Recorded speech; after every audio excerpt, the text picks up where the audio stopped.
Hi. Um, Thank you for starting the room. It wasn't working for me. For whatever reason, my app was not loading right. But I could click on your notification. Can you hear me fine? Um, if you could do me one favor, um, could you click on my profile picture and make me a moderator? So how you do it is you click on my profile and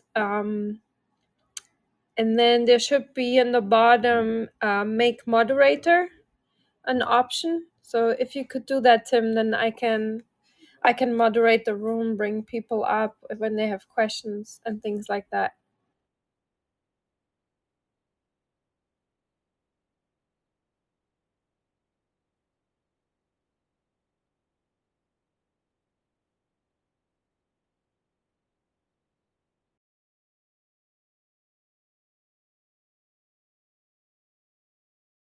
Can you hear me, Tim? Um, Tim, can you hear me? Serena, can you hear me? Can anyone hear me? I can hear you. Good. Yeah. Yeah, Okay. I can hear you. So, Tim, if you could make us moderators, please. My app was not working. I was trying to get in. The only way I could get into this room was by getting a notification about the room. That's a little weird.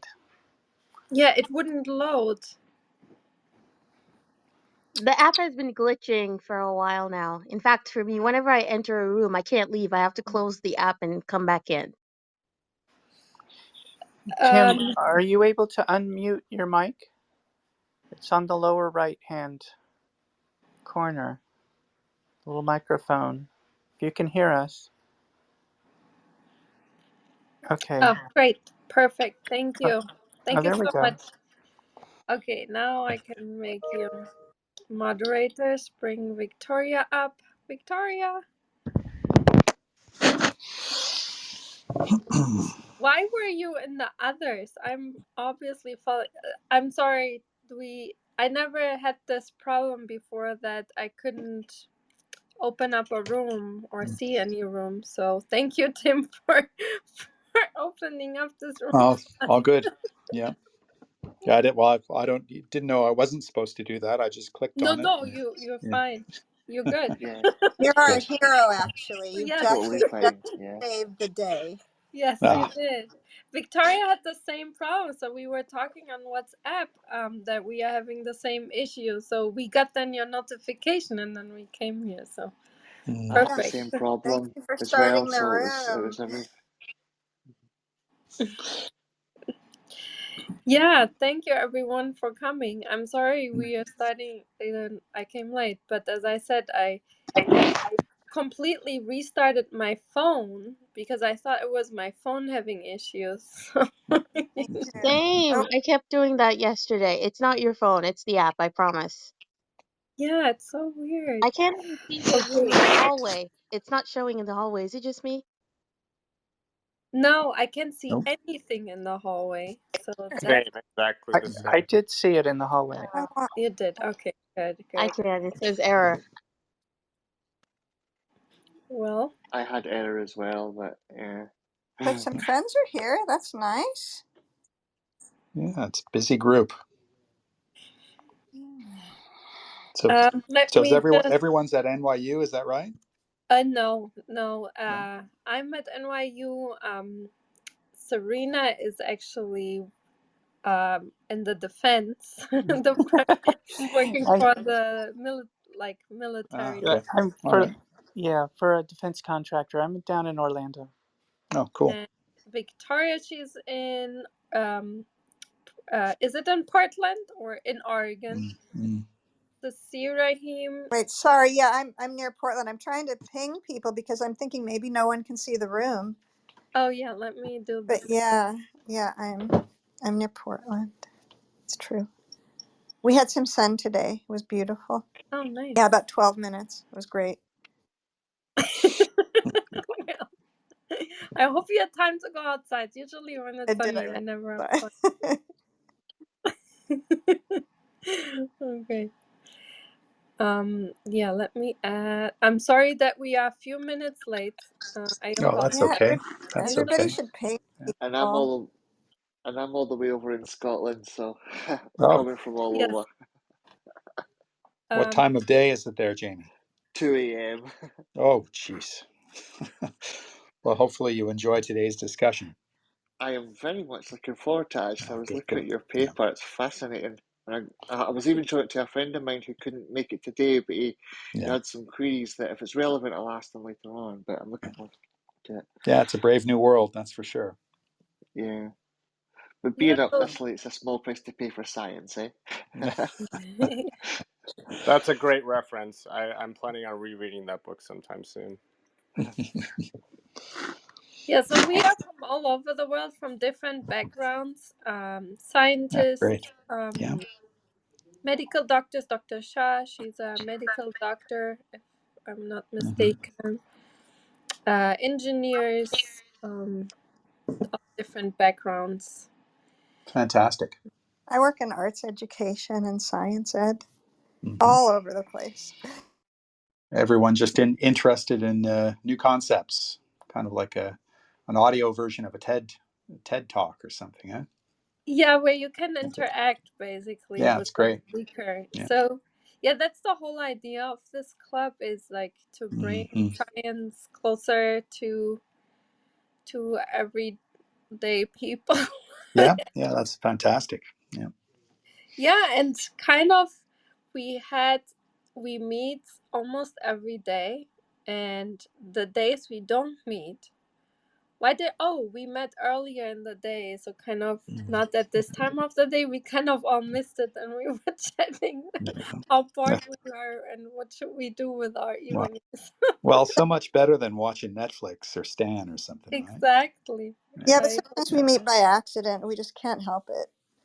We find ourselves Cool. together in rooms. And really, we were talking about, do you remember we were talking about the non coding DNA about 2 weeks ago?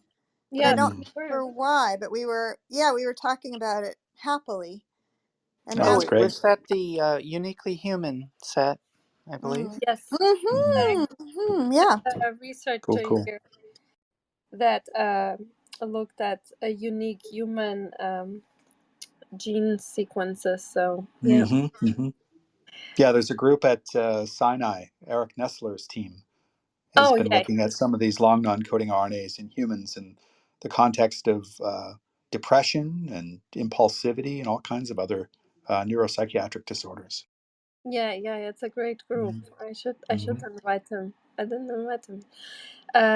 Great. Let me start by introducing you, and Sure. then we'll go Yeah. from there. So, welcome everyone to the Science Society. Uh, I'm very honored. We are very honored to have our guest speaker here today, Dr. Professor Timothy Breedy. Sorry. Mhm. That's okay. And he earned his PhD in neuroscience from the McGill University in 2004. And Mhm. following there, he did his postdoctoral fellowship at UCLA. And in 2009, he established the Cognitive Neuroepigenetics Laboratory at the University of Queensland. And his lab is elucidating how the genome is connected to the environment through epigenetic modifications, and how these relationships shape the brain and behavior throughout life. So, yeah, we are very honored to having you here. And if it's okay, Victoria will ask you a more general question. Sure, And sure. Yeah. Go. we'll Please go. go ahead. Yeah. Thank you. Yeah. Thank you. Sorry, I had to navigate back. I was That's still okay. checking on my hallway to see if it was there yet. It's not. But thank Oh, you again, Dr. Breedy. Really, hey, you no are problem. starting the room. That was just so great. You came to the rescue. And Science Society welcomes you, even if you Thanks. hadn't have rescued us in the room. Thanks. So Yeah, we're really excited to hear you deliver your research, and Sure. also it's wonderful to get to know the researchers who come in a little bit, as a person, a little bit beyond what you're doing as your research. So, what I'd like to ask you is if you can recall a time in your life when you felt a unique connection to science, and you felt like, okay, that's it. I'm a science person, and this is where I want to be. Or maybe you had Oh wow. like a fork in the road or something, and then you chose science. But Yeah. did you have a moment? And then also, You if you know. could lead Yeah. us up to where you are Mm, today with your research. So thank you. sure. Yeah, you're welcome. Yeah, that's a great question, actually. So, when I started in university, I always wanted to be a fighter pilot, and so I was going down the path of engineering and aerospace engineering, and I couldn't handle the math. So then I started bouncing around in uni, and I ended up in some psychology programs, and then I took a couple years off and studied French, and I moved to France and lived there for a year as part of an exchange program. And I think there was a moment when I was in France when I realized that I wanted to get back into research, because prior to going, I had volunteered in some labs as an undergrad. And it just struck me that that was where I wanted to be. So I finally got serious and went back to the undergraduate university. It was in Dalhousie University in Halifax, Nova Scotia, and volunteered in the lab again that I had done some courses in for free for a summer. I just took unemployment insurance and didn't have a job, so I volunteered in the lab, and it cemented my interest in neuroscience. And then ever since then, it's just been progressive, right? So I started off in behavioral neuroscience, and then moved to McGill, and then it was introduced to epigenetics, and then moved to UCLA and was introduced to heavier molecular biology, and all of that culminated into creating this research program that I pursue here at the University of Queensland. So hopefully that answers your question. So Yeah, that's I was supposed to be a fighter pilot, and I ended up a neuroscientist. great. And the other thing I hear is that you followed the Yeah, path that you felt drawn to follow, and absolutely. it really. I always think if, people talk about if you could do anything, if money was no Mm. issue. And so it sounds like you created that opportunity for yourself, with Yeah, I found unemployment. my way and found, what I was interested in, what I was good at, and yeah, just kept pursuing it and chasing the sun at the same time. So I kept moving west and finally ended up down Well, under. I'm glad that you can share So, that story because I think it helps. I think yep. sometimes people lose faith in humanity, and I Mm, feel like we're born with our innate curiosity and motivation to follow our curiosity. And so mm, here you are, an example of doing just that. You gave yourself the time to figure out what you needed absolutely. to do, and you found it. So yeah, Yeah. thank you. And then that led you, so that how did you end up Mm, right? So then you, along the way, became neuroscience, and then up mm. to this Oh, research. yeah. Uh, So this research has been evolving for the last 15 years.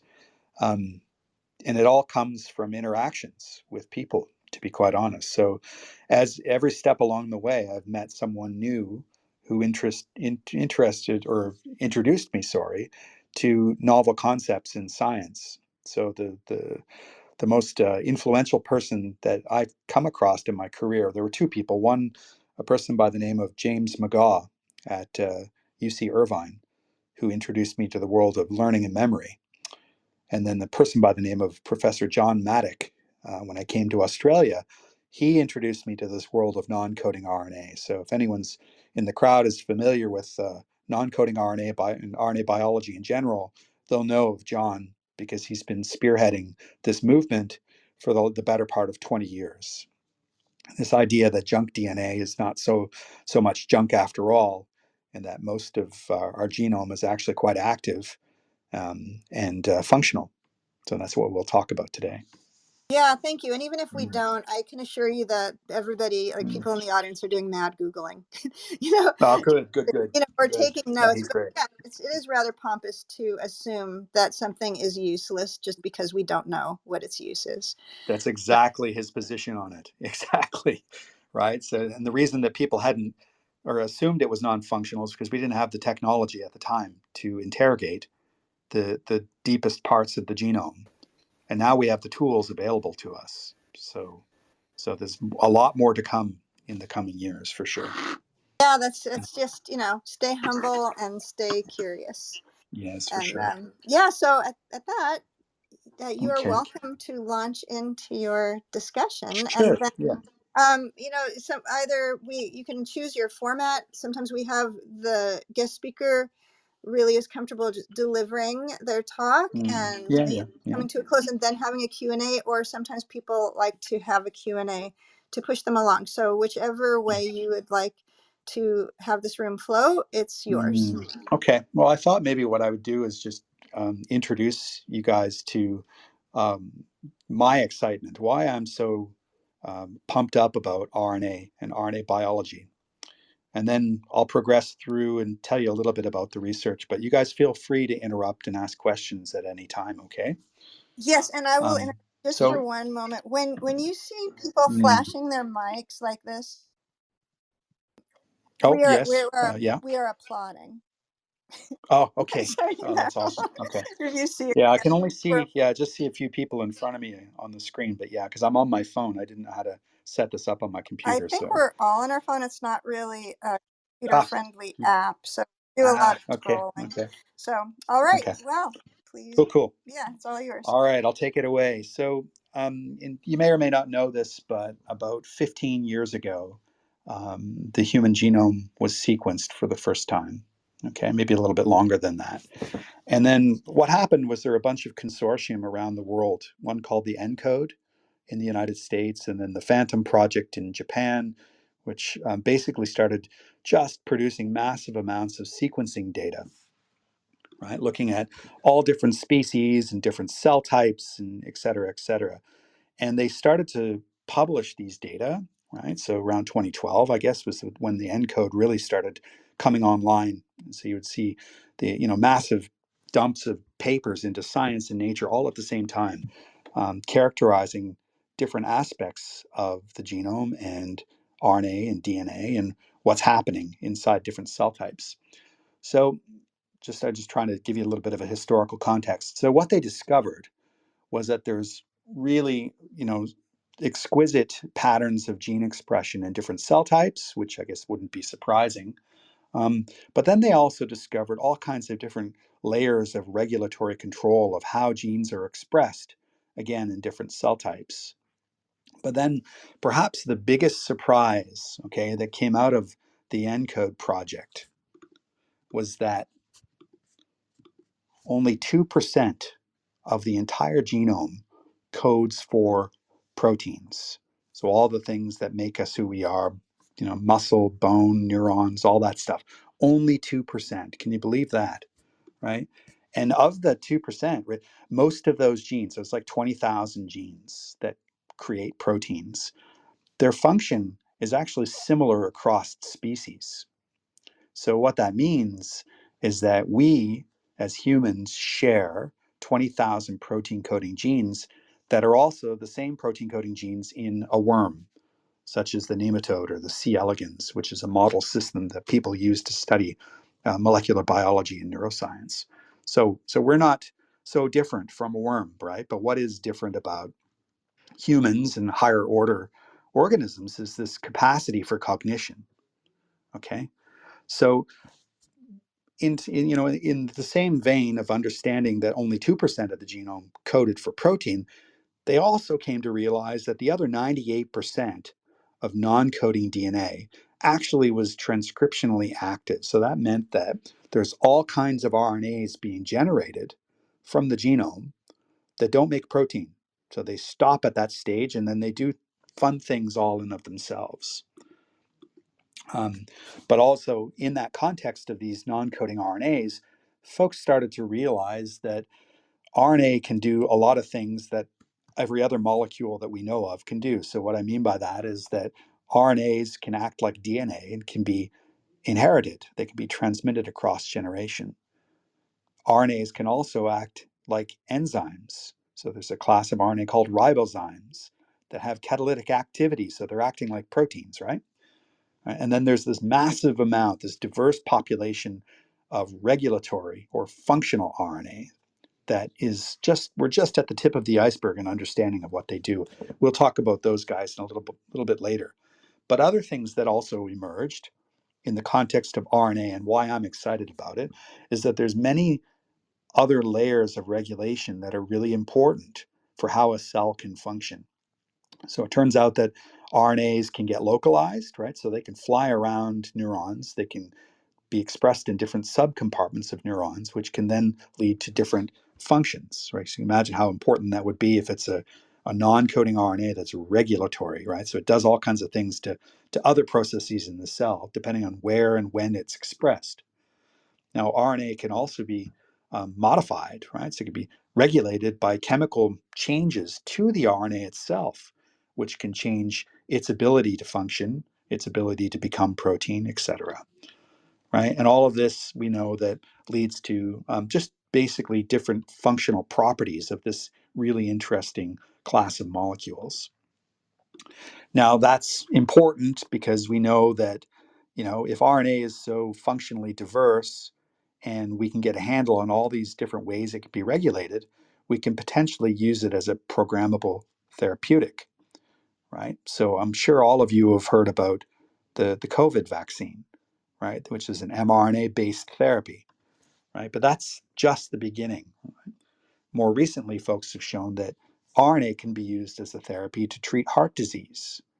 Right? So folks have shown that you can rescue heart failure through an RNA-based therapy similar to the COVID vaccine.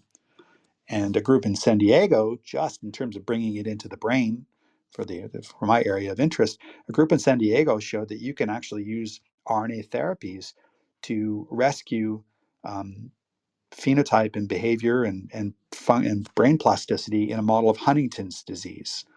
Right, so Huntington's disease is a disease where there's aberrant expression of RNAs that come from repeat regions in the genome, and these RNAs become toxic, really bad for the cell, and they can kill neurons. So this team has shown that you can use an RNA therapeutic to actually mop up those toxic RNAs in Huntington and slow the progression of the disease. So this is really important, right? Because we're now on the threshold of a new frontier of therapeutic interventions that can rely 100% on the programmable nature of RNA. All right. So that's a bit of the background of why I'm excited. So tonight, I'll just tell you a little bit about our work on functionally characterizing some of these previously undetected non-coding RNAs in the brain. So we're very interested in functionalization of RNA and how it can regulate brain plasticity. But up until recently, we haven't been able to detect any of these interesting RNA species because the technology hasn't been available.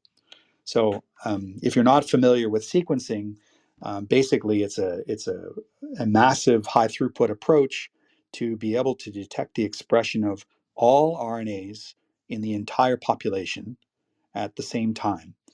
Now it's really cool because it's high throughput and you can see a lot of things, but it's really low resolution. So luckily, a group here in Australia invented a new technology, which they called RNA capture-seq. And it allows us to amplify the sensitivity of sequencing from 30 times magnification to over 300 times magnification. And when we employed this to study the expression of non-coding RNAs in the brain of a mouse who's just been recently trained to do certain things, all of a sudden we could see a whole population of non-coding RNAs being expressed in response to specific experiences. Right? So different forms of learning, right, and different adaptive processes lead to unique signatures of non-coding RNAs in the brain.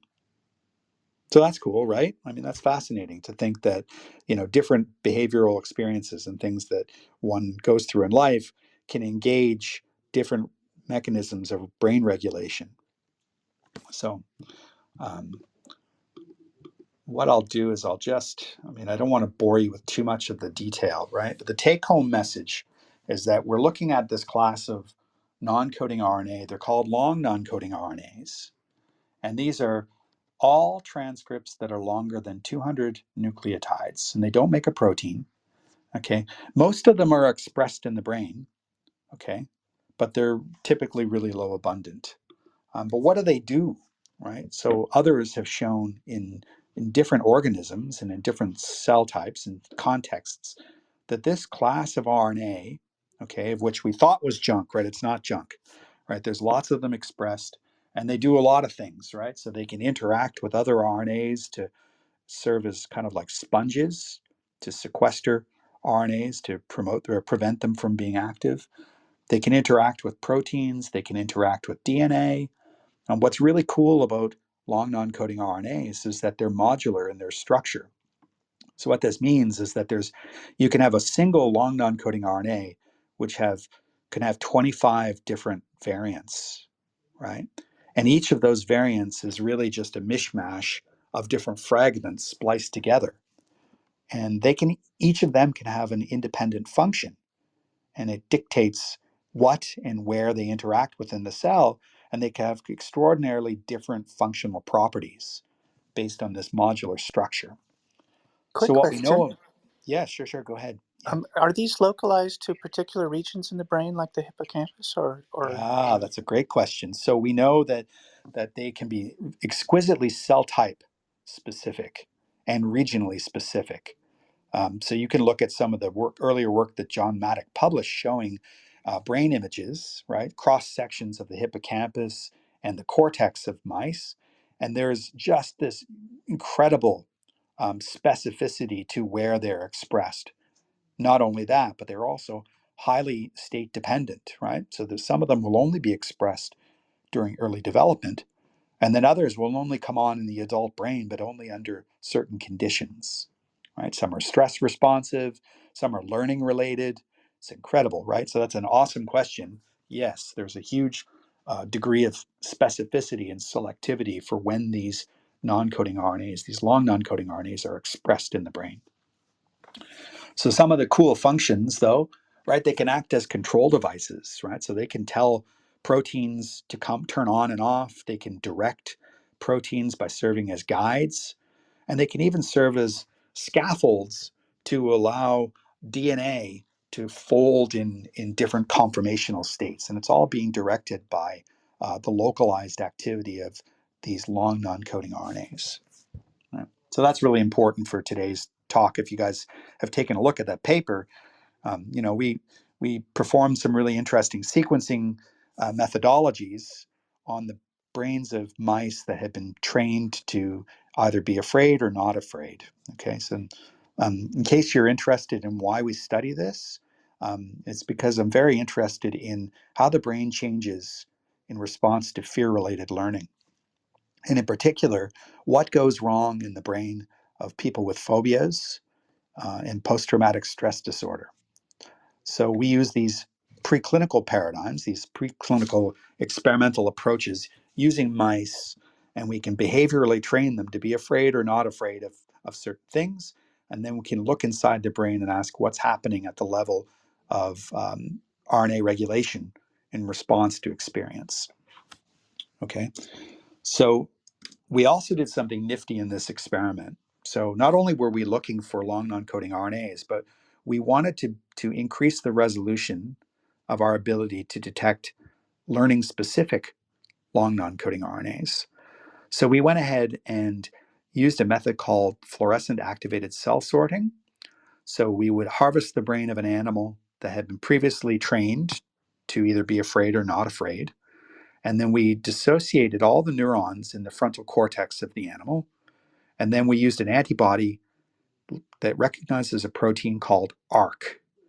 And ARC is an immediate early gene that tells you that a cell or a neuron has been activated and is participating in a memory process. So we were able to sort out from a whole population of the frontal cortex of an animal only the neurons that were turned on by the behavioral experience. And in one specific example, we looked at neurons that were turned on by fear extinction learning, which is the learning not to be afraid. And in doing so, we discovered that there are 434 long non-coding RNAs that are really selectively expressed in response to this form of learning, right? So these long non-coding RNAs come from an area of our DNA or the genome called enhancer regions. Right? And for the most part, the field had thought that in these enhancer regions were only serving to promote gene expression by promoting folding of DNA. So the enhancer region, where the DNA is, would fold and then come in contact with a downstream gene promoter, which would then facilitate the expression of the gene. Right? But what we found was that it's not just that. There are actually RNAs being expressed from those regions that have functional properties in of themselves. So hopefully you're still with me. So that's cool. So we've got a population of enhancer-derived long non-coding RNAs that are expressed only in response to learning not to be afraid. Right? So that's a pretty big number, like 400. Right? So what are they doing? And the subsequent to that, we drilled into the functional mechanism of how we chose one in particular that we discovered, and we called it ADRAM, which stands for activity dependent RNA associated with memory. And what we found was that this particular long non-coding RNA actually serves as a guide, right? So it physically binds to proteins that we know serve to regulate gene expression, and it guides them to their site of action in the genome. It's amazing, right? So through complementary base pairing, the long non-coding RNA sticks to proteins and then recruits them to a gene promoter of a gene that we know is essential for extinction learning. And that gene was called NR4A2. That's not all that important, but what's important here is that we have this class of RNAs, right? These long non-coding RNAs that are really sensitive to environmental stimulus, and they're participating in coordinating the activity of the genome to drive memory formation. Right? So please let me know if I'm moving too fast or if that's too heavy, or is everyone I okay with that? feel like Yeah. it's perfect, but Oh, please give feedback because I'm a neuroscientist, so it could be but yeah, just making sure that folks are, you want to make sure you're interested in what we're saying here. So the No, this is fundamental truth. Yep. Sorry, go totally, ahead. totally, totally fascinating. Please, like, there's a lot that I'm definitely making notes of to read on later. But yes, please carry on. Okay. I'm totally fascinated. Yeah. All right, so we found this link RNA we called ADRAM. Okay, it was expressed from a region of the genome that there was transcriptional activity, but no function had ever been ascribed to this region of the genome.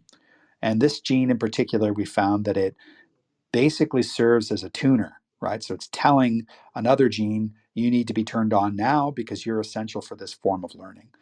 So then, in order to show that that is really truly part of learning and causally related, we engineered an RNA that could basically decoy and suppress the activity of ADRAM in the brain.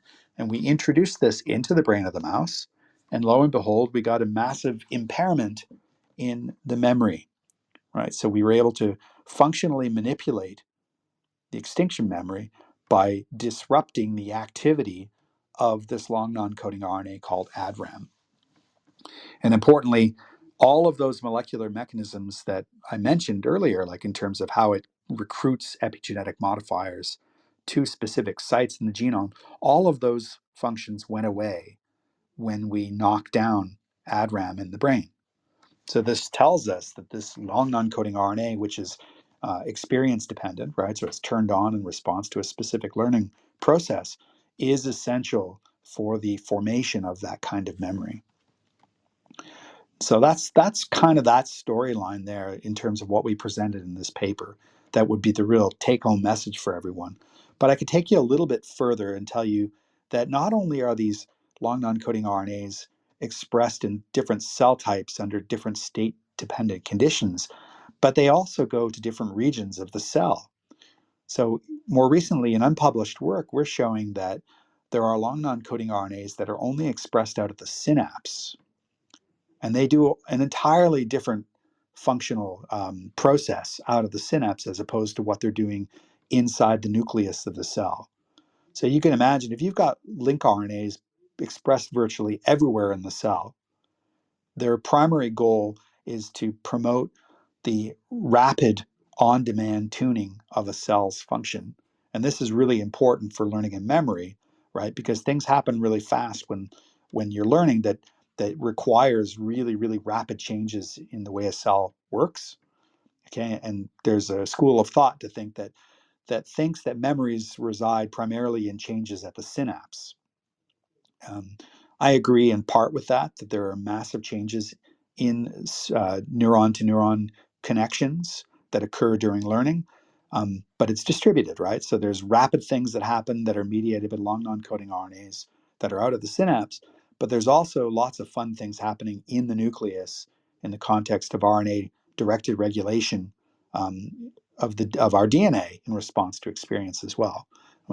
That's a story for another day, but suffice to say is that this paper showed that there are link RNAs that are specific to different forms of learning, that the majority of the genome is active, and we just haven't looked closely enough yet to determine just how selective different regions of the genome are in the context of adaptation. But my guess is that we're going to start finding very, very cell selective link RNAs and cell region selective link RNAs that are critical for all forms of learning and memory, not just for this one that I talked about, which is fear extinction, right? There's going to be link RNAs associated with addiction, link RNAs associated with impulsive behavior and habitual learning, all kinds of things. So any way that you can think of the way the brain can adapt, there's going to be a link RNA discovered that's going to be critical for that process. Okay, so that's the blurb that I have. Feel free to ask questions now, and I'll do my best to answer. Thank you I so much. oh, sorry, go ahead. Yeah, I already had so many messages, and if you see in the chat where people say this is such an amazing talk, you were explaining it so well. So Thank you. thank Thanks. you for that. And one question that a colleague has in the wrote in the chat because he cannot talk.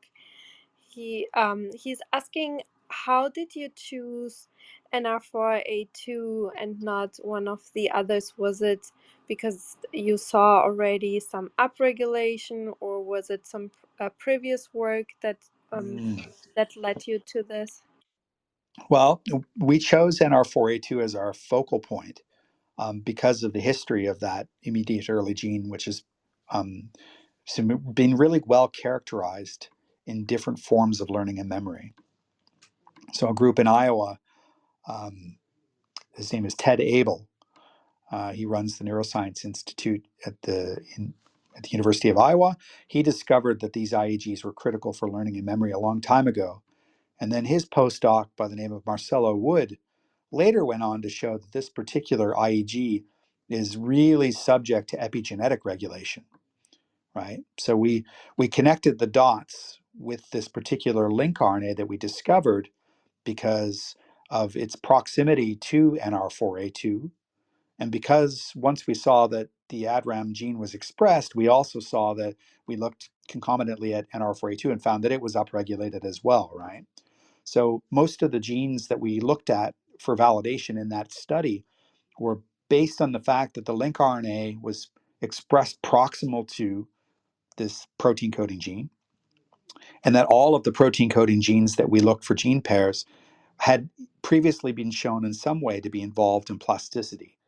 And then we narrowed down to NR4A2 specifically because of the proximity of ADRAM in this learning condition, but also because of the history of our confidence that it's directly involved in memory processing.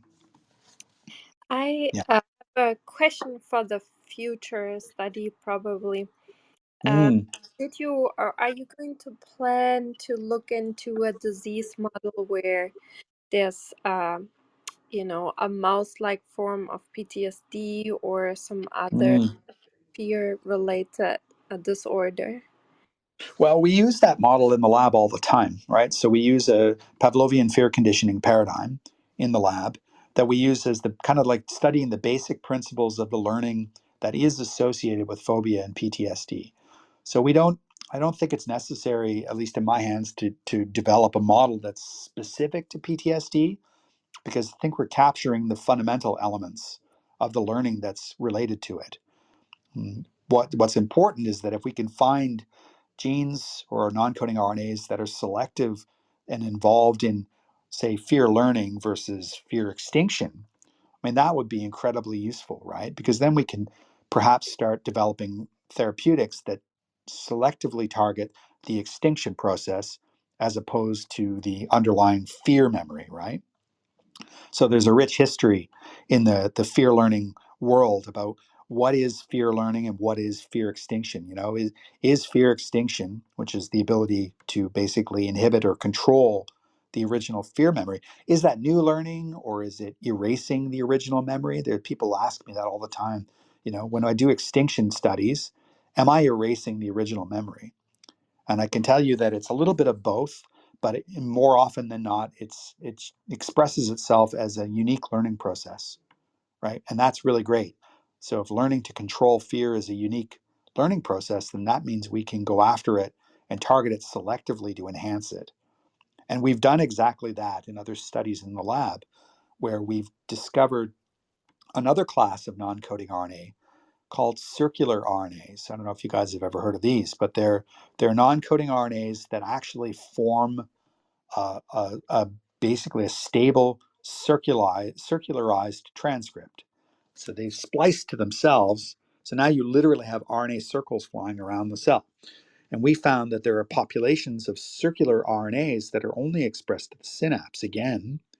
And if we turn one of them way up, right, so we introduce it into the cell and basically cause it to its expression to increase, we get a massive enhancement in extinction memory. It's really cool, right? So the next phase for that project is to figure out a way to package these synthetic circRNAs into a delivery device to get it into the brain to make it a therapeutic as a cognitive enhancer for the treatment of PTSD and phobia. Hmm. Yeah, that's wonderful. Do Hmm.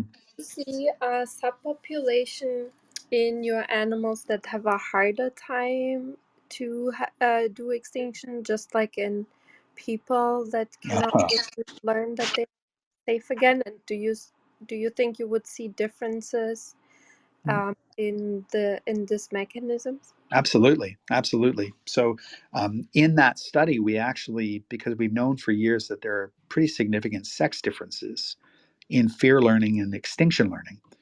And in the paradigm that we use in the lab, we find that female mice actually have a hard time extinguishing the fear.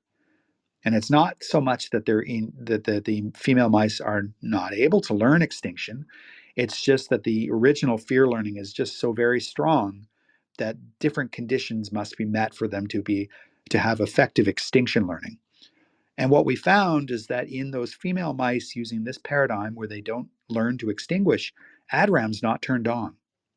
So that's pretty cool, right? So there are examples where, under certain conditions, where you don't get successful extinction, you don't get the activation of ADRAM. So obviously, the next experiment is to say, well, in those conditions, if I overexpress ADRAM in the brain of female mice, can I promote extinction learning in them? Right. So that's one area of interest.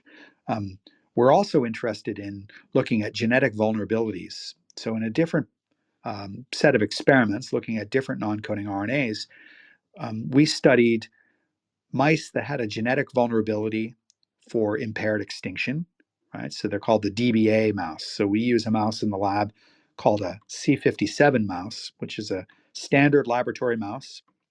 It's inbred, and it's been around for 50, 60 years.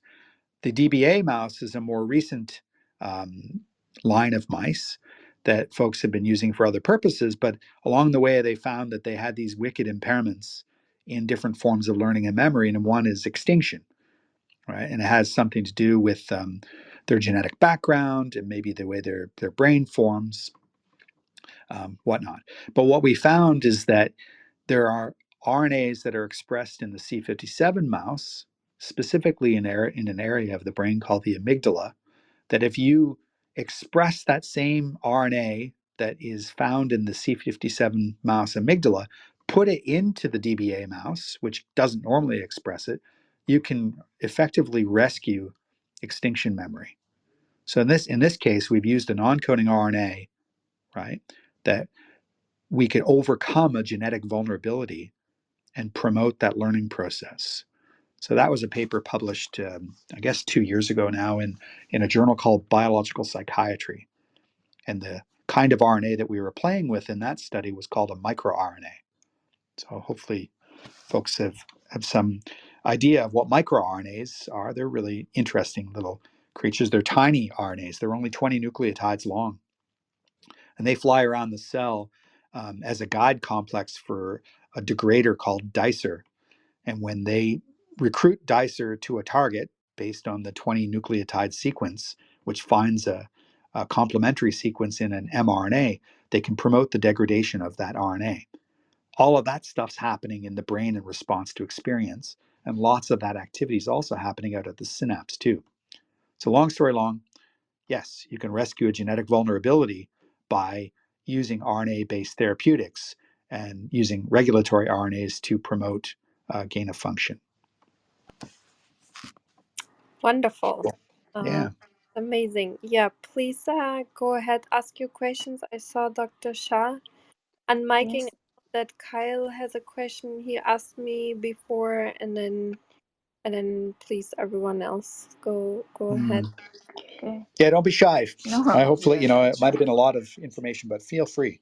Thank you so much, Tim, for a wonderful work. So my question is about male one, which you just mentioned, as I know that is 10 to 12 week old.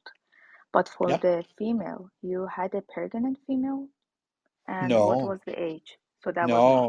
no, Okay. no pregnant Because the females. No, protocol that you just referred, that it just mentioned about the pregnant female. That's why I was just wondering. So if it's not, what was the old? no. I mean, So the male and female mice are at the same age, but we make a point in the study that when we do these experiments in females, we don't worry about hormone states. There's lots of people in the field that focus selectively on estrogen mediated effects because they are known to have effects on the genome. But we use randomly cycling females as a representative of the population. So we definitely, when you see pregnant females, that's usually because we're doing experiments where we have to isolate the embryos to do cell culture experiments. I see. But Yeah. for sure, there was no ADRAM expressing There was the in ADRAM female. was, yeah, well, it was expressed, but it wasn't activated in response to extinction training using the paradigm that we used. But that's okay. It doesn't mean that if we didn't use a more focused extinction protocol, right? So it's an interesting observation because the protocol we use in the lab these days, it has a historical reference in terms of when I was establishing the paradigm, working as a postdoc at UCLA. We were very interested in rapid behavioral exposure therapy. So we used a protocol that they call MAST training. So it's really where you bombard the subject with multiple cues rapidly in time to desensitize them to the prediction of what's going to happen, if it's going to be bad or good. But other forms of learning called spaced training can actually lead to more robust learning in the long run. So my guess is that if we took the female mice and put them into an extinction protocol that was spaced and not masked, that you would get both effective extinction learning and you would probably get an induction of ADRAM in response to that learning in the female mice. Yeah, but considering that 14.3.3 is still interacting with the ADRAM, so it might happen. Yeah. Yeah, exactly. Well, it may be functional and maybe it's not quantitative, I guess is what you're saying. So Yes, you don't have to exactly. have abundance shifts, but you might say, well, we didn't actually do that. That's a very good question. We haven't gone down that road yet to see whether or not the 1433 ADRAM interaction persists and is still doing its thing. I mean, at the end of the day, yeah, that is a limitation of the study, and it's worth pursuing in the future for sure. Yeah, it seems because it's a key regulatory and it's just a hypothesis, it might Yeah. happen. I mean, 1433 is really cool. Like others had not recognized just how important this class of chaperone proteins are in the cell. I mean, for them to be trafficking back and forth from the cytoplasm into the nucleus and sequestering different epigenetic modifiers away from the genome is quite phenomenal. I mean, it's been shown in stress, but it hadn't been shown in the context of learning. And it would be really cool to show that process is actually happening both in the male and female animal. You're welcome.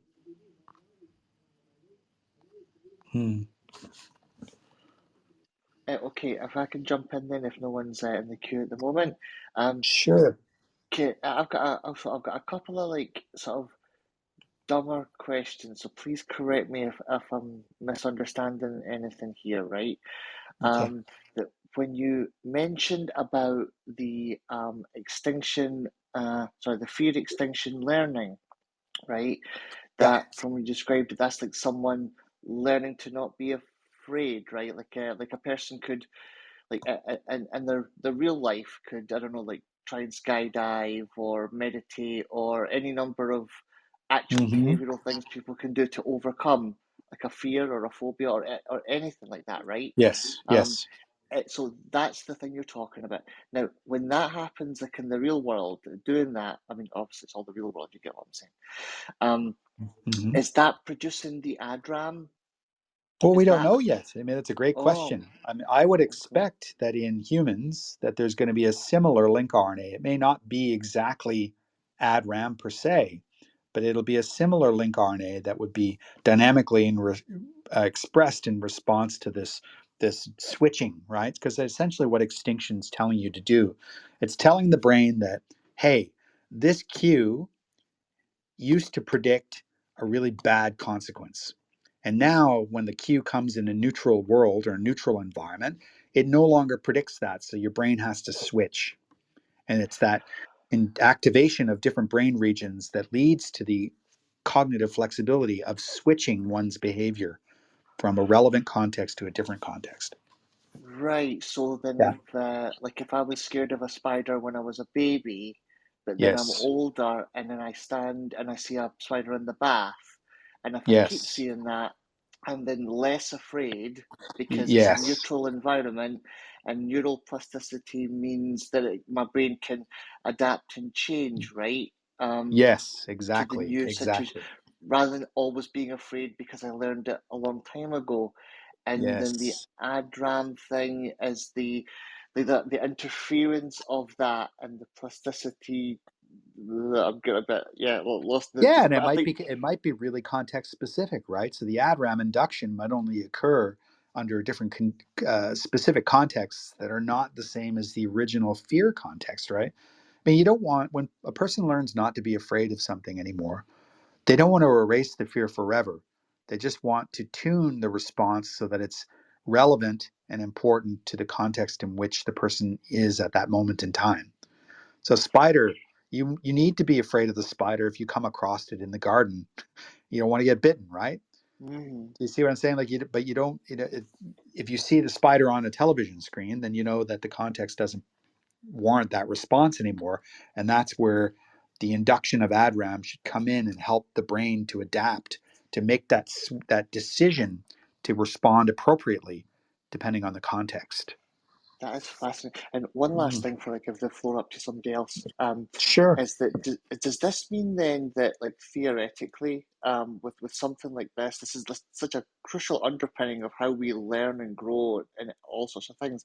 Could this be potential treatment? I'm kind of imagining some kind of cognitive behavioral therapy, maybe in alignment with some kind of medication that can sort of speed the process up, like not simply just taking a pill and you're not afraid of stuff, but maybe No, something like, anyway, does this mean it that's could be exactly it. something?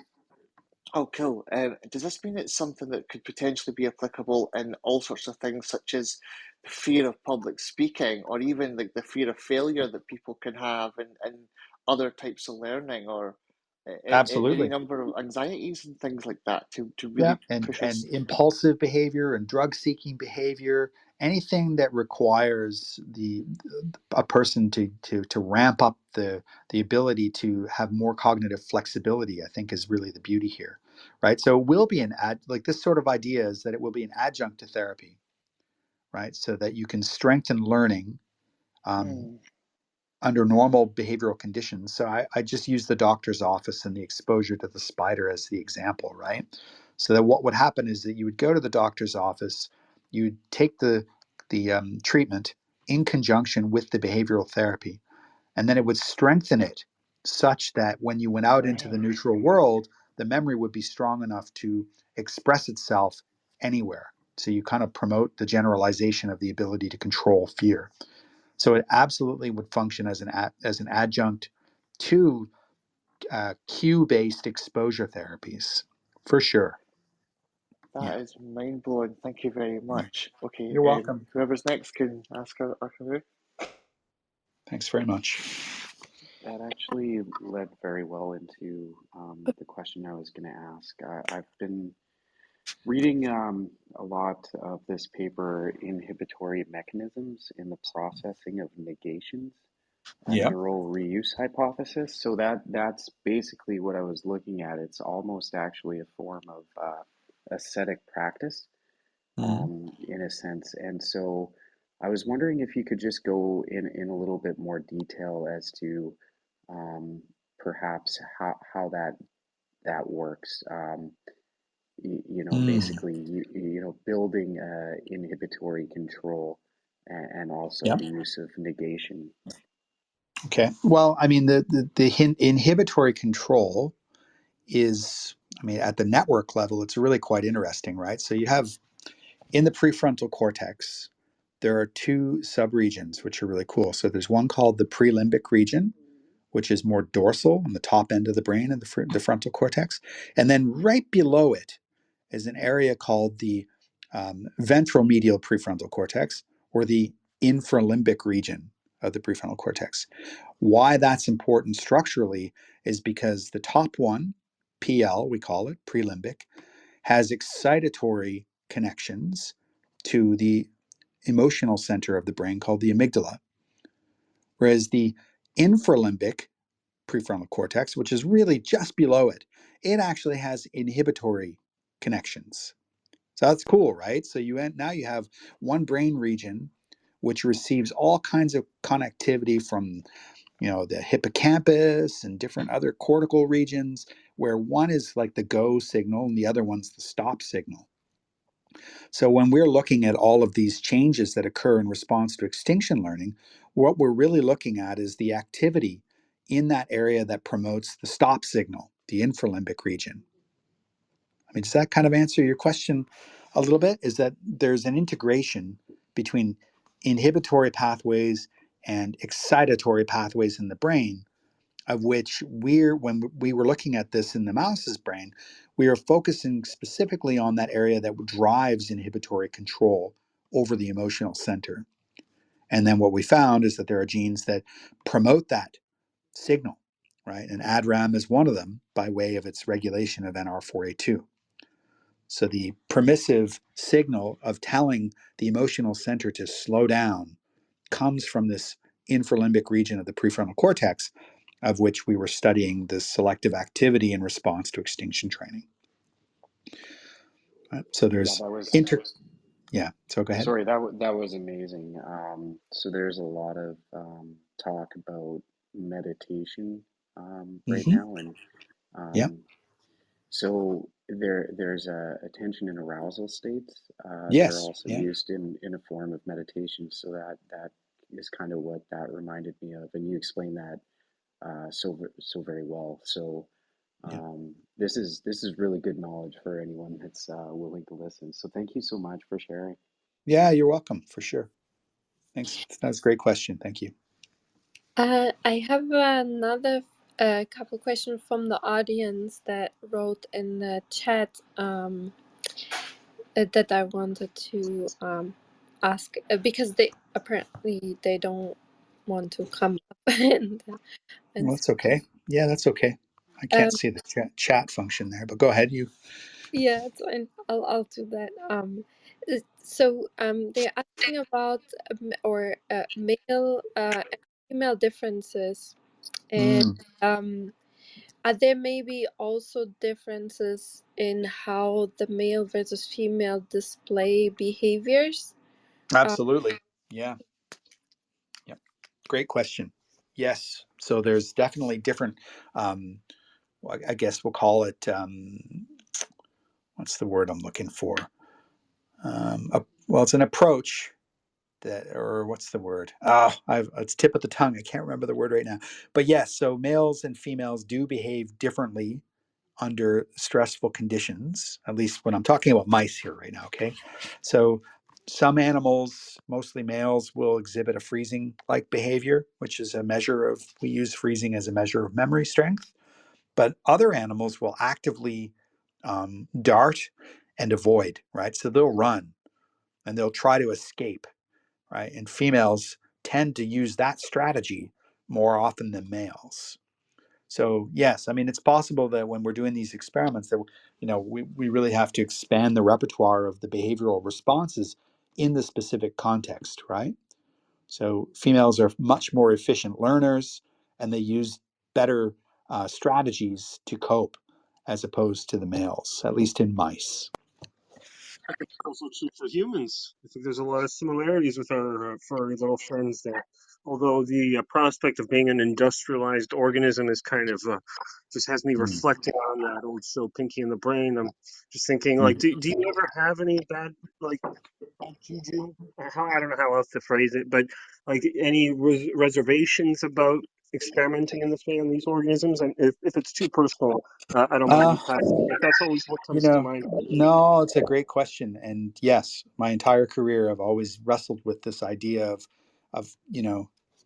is this ethically correct what we're doing? But I've come to the conclusion that there is no other way to understand the inner workings of the brain unless we use a model system like this. We can't do this by simulations in a computer, and we can't use simpler organisms like worms or flies or something like that. So sadly, this is the lowest organism we can go to that shares the similar structural features and behavioral repertoires that humans do. So it is hard to reconcile from an ethical perspective, but I've accepted that we need to do this in order to better understand ourselves. Yeah, because Mm, I've done little experiments with like praying mantis. We had this lab. There was mm, all these praying mantis like hatched out of it. They were all fighting each other, decapitating themselves. And somebody exactly. forgot to turn on the humidifier, and they all kind of dried up by the morning, and everybody was sad in the lab and so on. And it was like a kind of a sad little moment that we all reflected on. And Yeah. we were much more careful since then. But just thinking Yep. about the implications sometimes with these organisms, I also find, or at least a previous researcher who came here Yep. discussed using insects. Um, I guess the next question is like, what is the next organism after the mouse? If you have that roadmap kind of In ahead. terms of which way one could go to not use the No, no. mouse. What was the next more complex organism in this hierarchy? Oh, I guess in this oh, flow of. oh. People use non-human primates, right? So As the next intermediate before oh, humans. okay, because like Elon and I guess maybe some folks in Russia and stuff use pigs.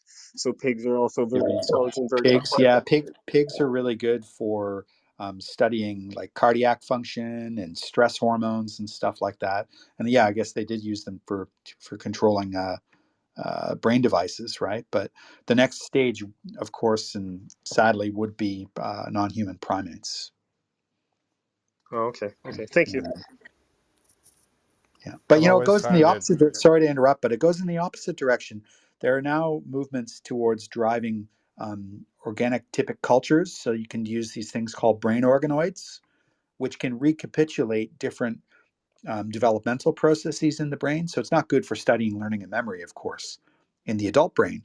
But if you want to study processes related to early brain development, there are now three-dimensional organoids that can be derived from stem cells that start to confer properties of function in the brain. And there's like, different cortices being developed and different subcortical structures. It's pretty cool.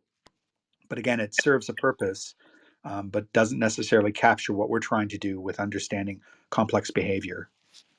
Yeah, we recently had a discussion of a report on the brain organoids, but Mm. fascinating stuff. I wanted to step back a little bit on the significance of your work. You've uncovered, over 400 of these long Mm. non-coding RNAs. What's fascinating is certainly with respect to understanding the brain in terms of the neural network. What this seems to open up is how much additional in such a broad range of um, dynamical change, for lack of a better term, a Hmm. neuron can undergo just within itself, based on not not just neuroplasticity, but actual genomic expression in these RNAs, flying around and doing Yeah. modifying things. Yeah. Um, yeah, that's well, it's incredible, but and I really appreciate your perspective of how many other areas of application in psychiatry and mental health that this could impact. Mhm. Um, did you have a chance? And I'm sure they must be, but in terms of astrocytes and other types of cells in the brain. Yeah, Uh, we haven't gone down that road yet. We started with just being able to increase our resolution for looking at select neuronal populations that were turned on by an experience. But absolutely, the breadth of the different diverse cell types in the brain and how they're interacting and mhm, controlling brain function is going to be a huge area of focus in the next little while. I don't know if you guys have heard of RNA transfer, but there's an emerging idea that RNA cargo can be transferred between cells, and one of the biggest players to do that are astrocytes. mhm, So they can transmit information in the form of RNA from astrocyte to neuron, which then changes the way the neuron responds. Right. So there's definitely some area to grow there, but the broader implications of understanding the dark genome or the non-coding genome is that there's been a lot of studies looking for genetic evidence of vulnerability for disease, right? So they're looking for polymorphisms in the genome. They call them GWAS studies, genome-wide association studies.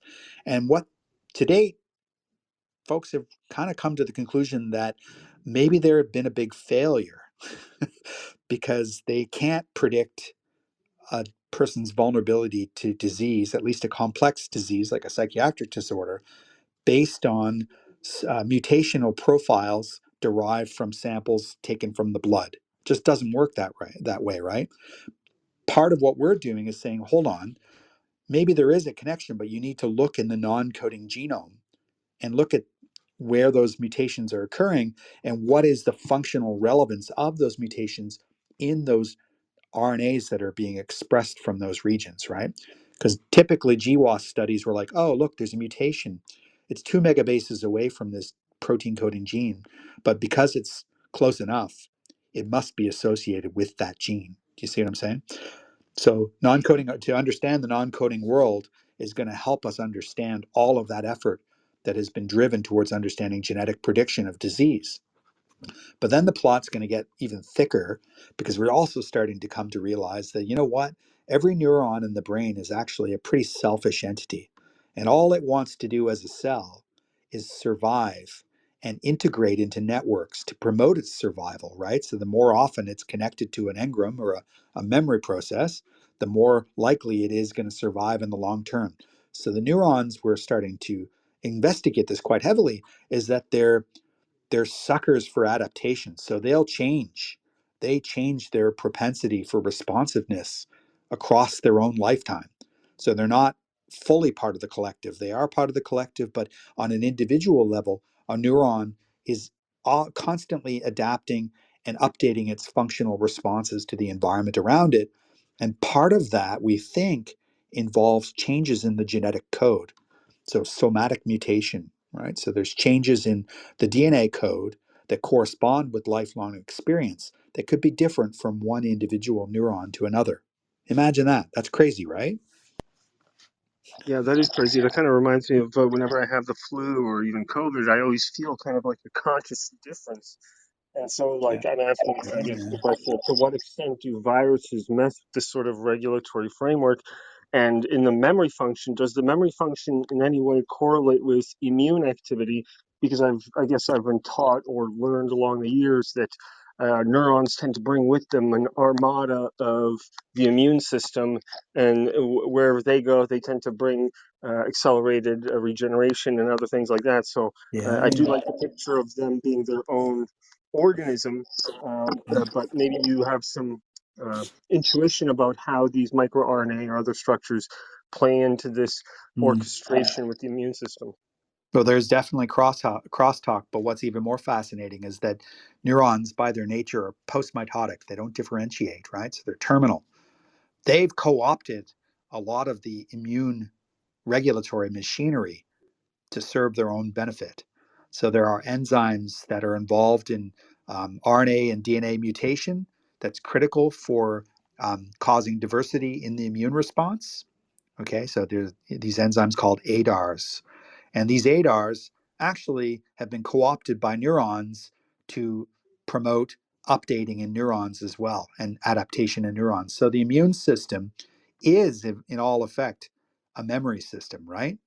And the immune system is definitely not only cross-talking with the central nervous system, but that the central nervous system has hijacked that machinery to use for its own purposes. So that's a great question. And there is a lot of work in that space now on the crosstalk between how the immune system functions and how the central nervous system adapts in conjunction with it. Yeah, awesome. Thank you. Yeah, we've been looking at double-stranded RNA and other metabolic byproducts as these kind of Okay. indicators of activity. So, Yeah. it's very Yeah. fascinating. Look up ADAR1, ApoBec, all of those. They're functionally active in the central nervous system. We went on to show that ADAR1, for example, this is crazy. So it's an immune system activator, right? ADAR1 binds to DNA, but it only binds to DNA when it's in a Z conformation. So the DNA is responding to shifts in the environment and it alters its conformational state, which is dramatically different from what Watson and Crick discovered with the right handed double helix. The DNA is doing all kinds of other stuff and it goes in a left handed turn and basically allows itself to be open for mutational load. And all of that process is being dictated in part by these immune related enzymes like ADAR1. Wow. Wow. Yeah. It's truly complex. Yeah, So, it's awesome. kind of riffing on that, is there any suggestion of RAG1, RAG2 recombination affecting these transcripts that are interacting with other things? Yeah, we haven't seen that, but there was a paper many years ago showing that if you mess around with RAG1, you get dramatic memory deficits. So all of that DNA repair and mutational machinery, all of that stuff's active in the brain in the context of adaptation. So DNA double strand breaks, it's a normal functional process, right? These are not lesions that are occurring, right? That's a cool question. Very interesting answer. Yeah. Yeah, because I didn't know about that. I hadn't looked at RAG1, RAG2 since like the early to mid 90s. So a different question, and this could be entirely adventitious, but when I saw the title of your paper, I immediately said, "Oh, chaperones, Yeah. unfolded proteins, are part of the cellular stress response, and it's just very Yeah. tempting to draw a line between that and fear." Is this pure coincidence? Oh, well, chaperone, the 1433 family has been shown for years to be really highly abundant in the brain. right? And if you disrupt 14.3.3, you get effects on memory. The chaperone protein story is going to continually evolve. And I would draw your attention to another paper by Ted Abel's group recently, which had looked at that protein, what is it called? The unfolding protein response, UPR, or whatever it is, in learning and memory. So we hijacked the idea that chaperones are involved in RNA-directed regulation, but they've actually shown that that protein folding and unfolding response is critical for memory as well. So Ted Abel at the University of Iowa. Now, an interesting point that, again, may or may not be relevant, probably not, but one of the things that seems to be characteristic of at least SARS-CoV-2 and possibly other coronaviruses is that they actually manipulate the unfolded protein response. Oh, wow. Yeah, that's cool. And you know what? You know the consequence of some of that? So the lab next door to me at UQ, they're studying the effect of COVID on the brain, and they're finding that the COVID virus actually leads to fusogen activity in the brain, and it's leading to the formation of, they call them syncytia, so multinucleated cell populations that coordinate activity. So that I would imagine that that protein folding response is going to be implicated in that process. So in that case, do you know if that's neuron to neuron or neuron to like glia to neuron or glia to glia? Neuron to neuron right now is all they've Oh, shown. because I mean at least on the virologists on Twitter, there's been a lot of debate about whether SARS-CoV-2 is neurotrophic or not. And I mean, seeing syncytia being like an active process is kind of significant. Yeah, big time. I thought that paper was out, maybe in Science Advances or something. It just came out, but they're actively pursuing it. It's really crazy. But you know, the thing about non-coding RNAs that we have to realize is that the majority of the link RNAs that are expressed in the brain come from retrotransposon elements in the brain. So the majority of the link RNAs will have line and signs embedded within them. So meaning that they originally were viral integrations, right? So there's this like evolution of the brain that relied on viral integrations, and those viruses then somehow were co-opted to drive new genes, and the endpoint of course with protein coding genes. But what we're seeing is like real-time evolution when you start seeing the activity of link RNAs in the brain. That's pretty crazy. It really is. Yeah, it's awesome though. Again, it's like we're only scratching the tip of the iceberg with all this, right? And people are harnessing the power of these retrotransposon elements to drive synthetic programmable RNAs to coordinate brain activity, right? So some of these long non-coding RNAs that have B2 signs in them, they call them synapses. They're link RNAs that can drive the translation of a target gene, proposedly by having IRES elements embedded within them, or IRES-like elements embedded within them. So it's like a synthetic IRES that can promote the translation of a downstream gene or a target gene without that gene having to be activated independently of itself, right? Without the promoter of the gene. Okay, at one point in time, I did remember what IRES stands for, but could you refresh my memory? The ribosome, internal ribosome Entry response element. Yeah, okay. entry site. Sorry, entry site. Yeah. Yeah. So it's a synthetic IRES element embedded within a link RNA that comes from a retrotransposon that drives the regulation of protein coding genes. I know, it's nuts. But the link RNA world, I mean, there's just so much going on, right? Another example, and I don't want to bore everybody with too much detail, but we discovered a link RNA called Gas5 that has 26 isoforms. Some of the isoforms are only functional at the synapse. Others are only functional in the nucleus. Isn't that incredible? It's like, wow, come on. alternative splicing on display. I was about to ask if that was what was happening. That's crazy. It is crazy. Yeah, and then the one that we found that's out at the synapse, it actually drives the trafficking and coordination of RNA granules. So you've probably heard of these membraneless condensates, right? Phase separated condensates that are happening in different compartments of the cell. So we think that these link RNAs are actually involved in the trafficking of those RNPs or ribonucleoprotein complexes. So, real quick question. So, like, Sure. these like RNA segments, like, are they conserved? Because it kind of seems like they have a large role, and too much variation would be like bad. Yeah, You know no, what I'm saying? they're not typically not as conserved as one would expect, and that's been the argument against them for so long. Is that like, hey, wait a second, they're not conserved, but you know what is conserved is their structure. So they're not undergoing selection for sequence, but they are for their structure state, and their structure state gets dictated by their alternative splicing pattern, right? So it's crazy. So the complexity there in terms of how they can generate a similar function across species is not dependent on its underlying conserved sequence. So, final question for me. So, like, if you wanted to maybe like create like a some type of like computing program to like search for the potential of such sequences, would you be looking for sequences that have the potential to form like secondary structures? Yes, 100%. You nailed it.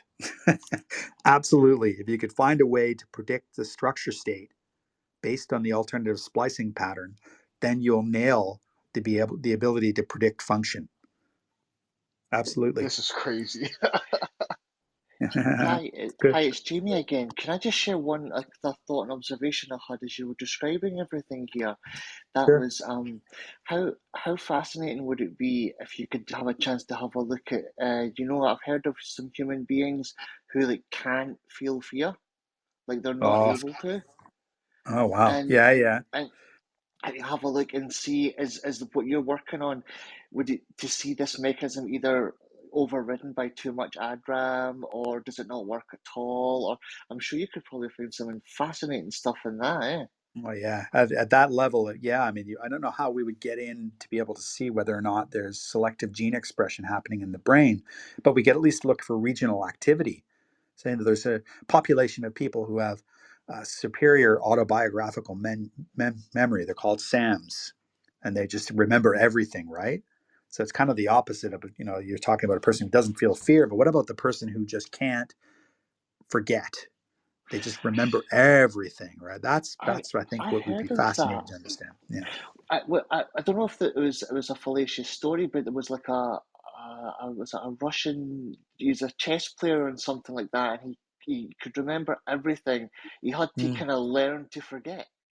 Like Yeah. I wish I could Yeah. He remember the had to story learn to properly. forget. Yeah, Yeah. it was something strange like that, like because it was actually a problem for him. Yeah, Yeah. but There are just people sorry out that there. There's a lot of people out there. So again, if you look up James McGaw at UC Irvine, he's been studying these SAM subjects for years, right? And they have this incredible ability to remember specific details from specific dates in history and time in their own lives. Incredible, right? if we could be given something to make our brains going to like hyperdrive memory like that, I can't Yeah, imagine what that would do for learning from then on, right? Because so many yeah, times we good. spend our times relearning things over and over again. Yeah, and it's probably already in there, but the issue is not being able to retrieve the memory, right? So that's the This is problem: is that the brake on the system is too strong. We Every time we experience something, we don't forget it. We just can't retrieve it unless the appropriate cue is presented to us. But if we could understand how to relieve that brake, oh yeah, big time. is that what these shepherd proteins are? Like when I don't know if I was understanding them properly because it looked like Could there's a be. balance going on with the ADRAM, like helping you learn to Yeah.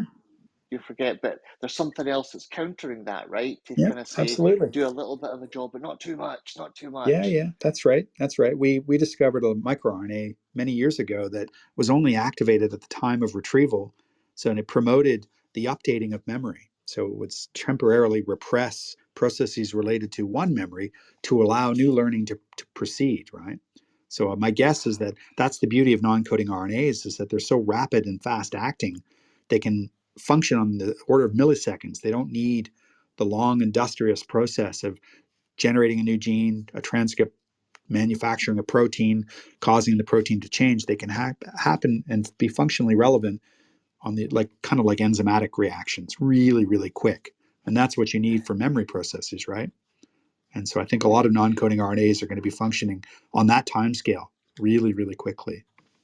What's that time scale like, relatively speaking? Nanoseconds, or because like Mil, I've done mil, some no, with milliseconds is what we've been told, but I have not actually measured the kinetics of the link RNA interaction, say with ADRAM and 1433. So we don't know that yet. Oh, okay, yeah, because it would be amazing to see this kind of symphony live or in real time or close to Oh some yeah. sort of time dependent Yep. signal, which would be really interesting to see kind of this orchestration or how it occurs. Yep. Because right now I think you're looking at like steady state systems, or at least that's the kind of modeling that I'm familiar with, steady Yeah. state equilibrium solutions. Well, it's not steady state; it's inducible, right? So we're looking at induced states, right, relative to a constitutively active state. But yeah, I mean, how we would be able to do that in real time to look at the kinetics of the interaction, we probably have to go in vitro and use like fluorescent tagging of the RNA, and then tag the protein and look for interactions, kinetic interactions. But I don't know how. To be honest, that's beyond my pay grade. Can I Yeah. just have one last thing to do with what I was mentioning before? And I promise I'll be really quick here. Just the conversation was going that way.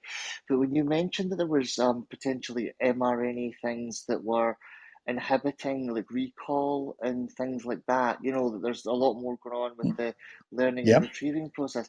I heard once described that memories are almost like looking for real estate in the brain with the neurons, you know, trying to, like, you know, a memory tries to take over as many neurons as it can, and it can overwrite other memories and things like this. Does this mean then that not only would that be a thing that's Mm. happening, but also that there could be a lot of mRNA things happening under the surface to almost like tip the Mm. scales to say this memory can Absolutely. get in, but this memory can't for some reasons that we don't know? Absolutely. If you think about like the distributed nature of memory, right? So there's an idea that there's multiple engrams of the same memory in order to kind of like competitive traces to protect a memory from being degraded. Well, so how would that be established? And well, like I referred to earlier, it might be through this idea that you're getting RNA cargo being transmitted between neurons to establish an expansion of a neural network that was originally, maybe a cluster of 500 or 1,000 neurons becomes 10,000 neurons perpetually over Wow. time because of the spreading of the information. Wow. Thank you very much for indulging me there. Just Oh, thanks it's very okay. much. All good. All good. Thanks very much for the great questions. I know it's getting late. I wanted to ask you one question, like my own question. Sure. Yeah.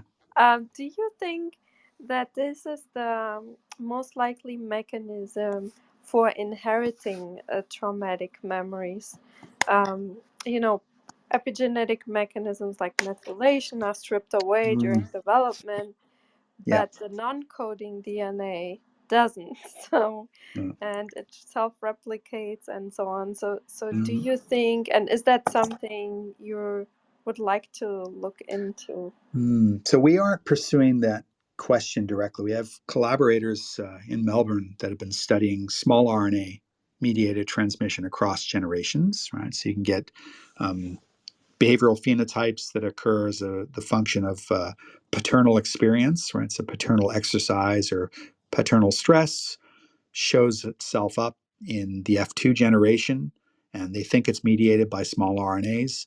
There's a group in Switzerland that's been working on long non-coding RNA mediated transmission, and a fellow by the name of Rachevi, I think it is, in Israel, has been studying this in great detail in worms.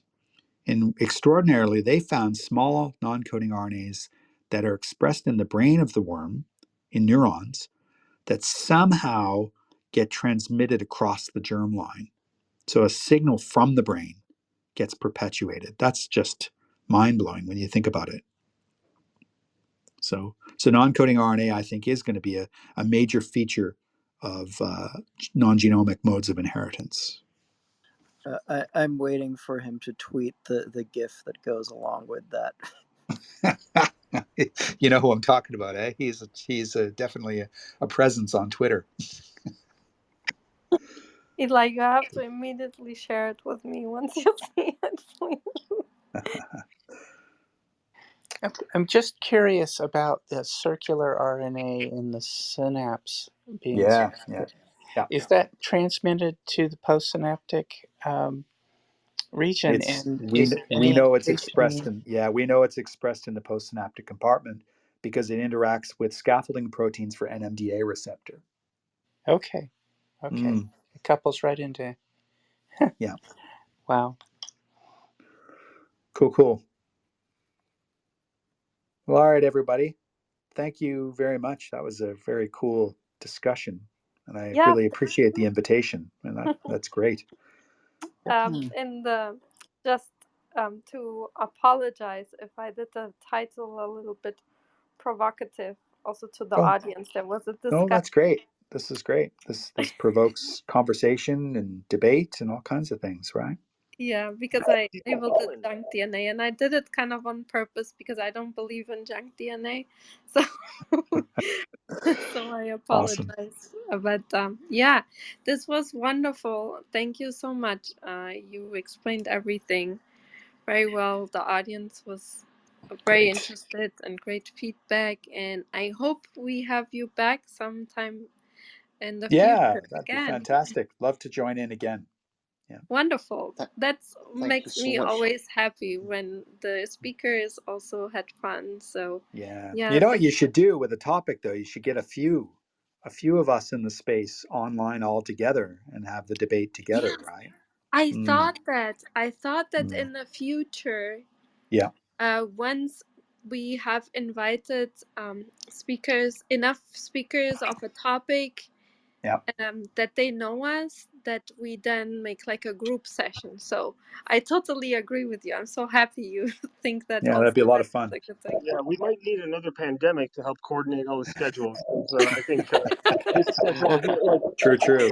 Katerina does an amazing job of scheduling these things, and sometimes Yeah. it's in the morning, sometimes it's in the evening. It's, in fact, a global schedule. So, if you have any recommendations or anyone you would like to submit to argue with, maybe an arch nemesis from conferences that you've butted heads Or a with. friend. No, I was thinking get John Maddock. If we got him online, you'd enjoy hearing from him. He's very, very good.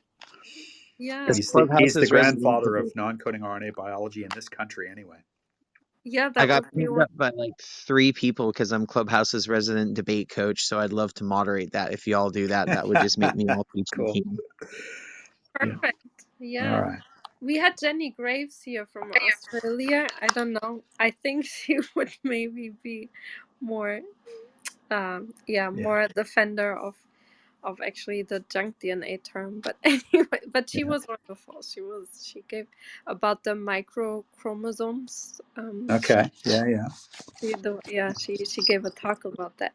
Anyways, thank you so much. We really appreciate Welcome. the time you spent with us and answering all of our questions. It was wonderful. No And worries. Thanks, guys. See you later. thank you. Thank you Bye. Yeah, so thank much. you. This was Thank you so much. incredible. Thanks. Mm. Absolutely incredible. To Thank you. leave a room is on the top. There's leave quietly, a little button. I'll make announcements for the next room. So if you Okay. don't want to be Thanks, around, everyone. thank you. Thank you, Thank Bye. Doctor. Bye Yeah. bye. And thank you everyone for coming, asking these great questions, for having this amazing chat room discussions in parallel. It was a wonderful room. So thank you everyone for being here and participating. And If you like events like this, follow the Science Society Club. We will have tomorrow at noon in New York City, so EST, Dr. Bechlivanidis. He's at the UCL in London, and he will talk about human vision and how it reconstructs time. So it's more systems neurobiology room, and I think it will be really interesting. And then on Friday, we have a physics room with Dr. Krasnokutski from the Max Planck Institute in Germany. And he will talk about how building blocks like peptides of life form on space dust. So this will be also really exciting. So it's a morning room. It's at 10 a.m. since he's in Germany. And yeah, and next week we will have a few environmental rooms, rare earth compounds, how to use machine learning to find them, how gravity emerges, holographic principle. We'll have Dr. Person. He is a theoretical physicist.